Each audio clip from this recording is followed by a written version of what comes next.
In this week of Truth Uncoiled, we are talking about a old murder, but one that hit super close to home, and I wanted to talk about it. This is the murder of Mark Hacking's wife, Lori Hacking. This comes straight from Utah, and the reason why this hits so close to home is because I sat in the courtroom. I was interning for Judge Lindbergh in my first summer after my first year of law school when he was sentenced. Judge Lindbergh had, sent into prison for the rest of his life. This story happened in 2004, and the way it unraveled is just sad. And it's interesting because I say nowadays you cannot get away with murder. In 2004, though, the technology, the things that we had were not as good as today.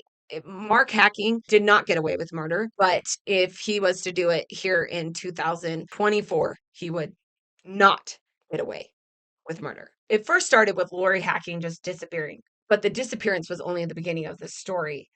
Mark Hacking said on July 19th, for about 10 o'clock to say hi and just see how she was doing. And they told me she never made it in this morning. And this was to her work. She worked at a bank.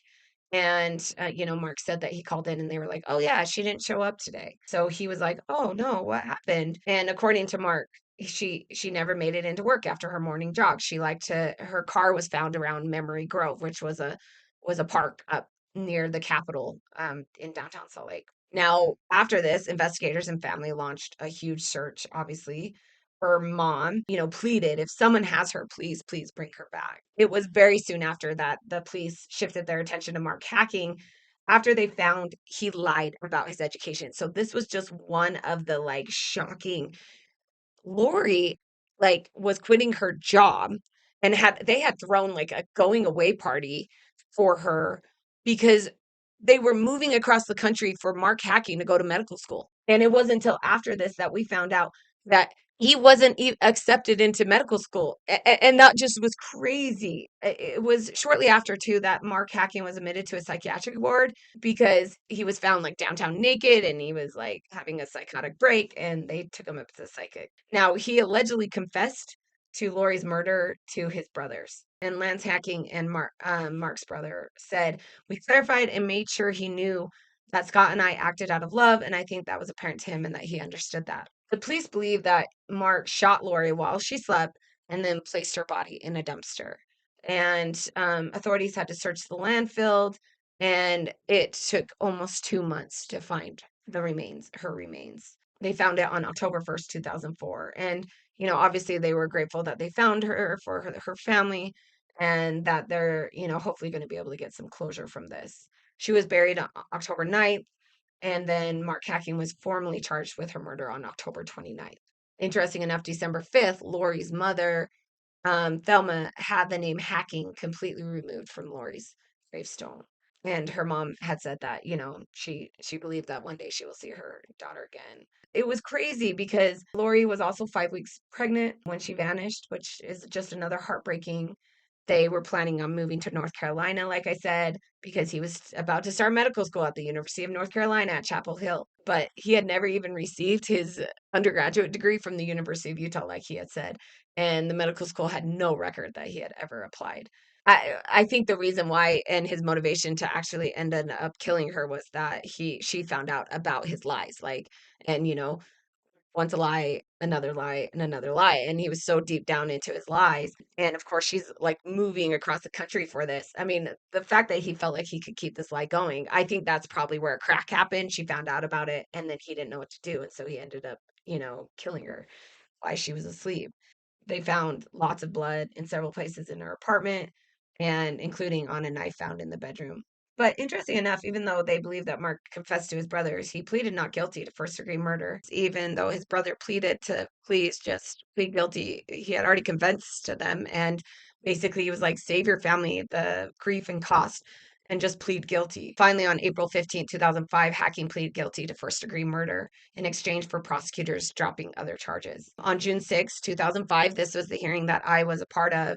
He was sentenced to 6 years to life in prison, the maximum possible sentence under Utah law at the time. And people were outraged by this because, as we've talked before, in Utah, we're a parole state where there's sentencing guidelines. The judges can only give the guidelines, and then it's up to the board of the parole to determine when they're eligible for parole and then if they get parole. So people were just absolutely outraged. They were like, how can his minimum be 6 years when he was convicted of first degree murder? And that's when her family kind of went to bat for her. They wanted the law to be changed. But what is crazy is in July 2005, the Utah Board of Pardons declared that Mark Hacking was not to be considered for parole until at least 2035. So meaning that he would have to serve a minimum of 30 years. And you usually don't get that when the Utah Board of Pardons comes out and says he's not going to be eligible for parole for this long. He stressed though that a hearing was not a guarantee of a release date. And even if he gets, his parole hearing on 2035, it doesn't mean that the Board of Pardons will then release him. It's just a hearing, and they can determine by a myriad of factors whether he needs to stay in, how long until he gets another parole hearing, and the like. Um, when they came out and said that he would not be eligible for parole until 2035, that obviously left a lot of relief in Lori Hacking's family to know that at least the justice system was upholding what they believed was needed. But they did go back to court, or they actually wanted to change the law, and they wanted to make the minimum statutory guideline for first degree murder to be 15 years, so 15 to life. And they went back to the prosecutors to try to get that to be signed.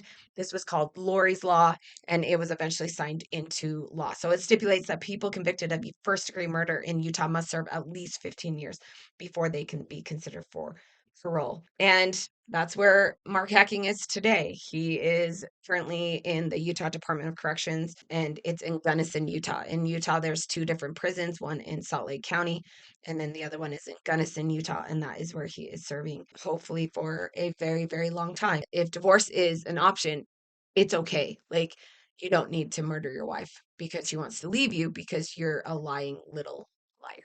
That's our episode of Truth UnCoiled. Subscribe to our YouTube channel and follow us on all things social at Jill Coil. Till next week.